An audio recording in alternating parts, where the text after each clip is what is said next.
Bukod sa EDSA, may mga grupo ring nagtungo sa Liwasang Bonifacio sa Maynila para magprotesta. Magbabalita naman si Gerard de la Peña. Gerard, pawang INC members din ba ang nagpoprotesta dyan sa Liwasang Bonifacio?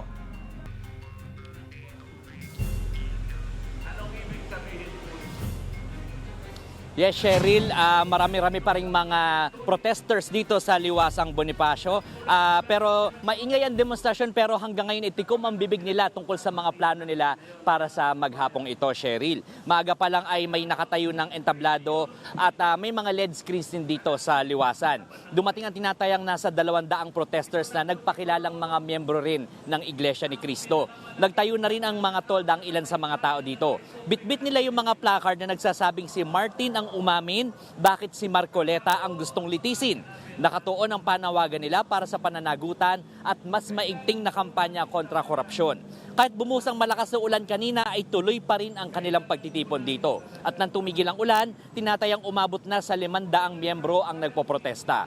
Ipinaliwanag naman ng mga pulis na pinayagan ang pagtitipon kahit walang permit dahil ang Liwasang Bonifacio ay isang freedom park kung saan pinahihintulutan ang mga pampublikong pagtitipon.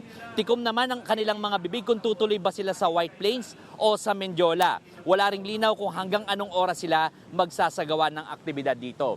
Ngayon, Cheryl, walang aktibidad na nangyayari ngayon dito sa Liwasang Bonifacio pero nakatayo pa rin dito yung LED screens, yung entablado at naka-livestream dito yung nangyayari doon sa White Plains. Nabawasan din yung bilang ng mga protesters dito pero karamihan sa kanila nagpapahinga lamang. Pero yun nga, Cheryl, dahil tinatanong natin sila kanina kung anong balak nila, anong programa nila para sa maghapon, ay hindi rin natin alam kung hanggang anong oras sila magtatagal dito sa Liwasang Bonifacio. Cheryl.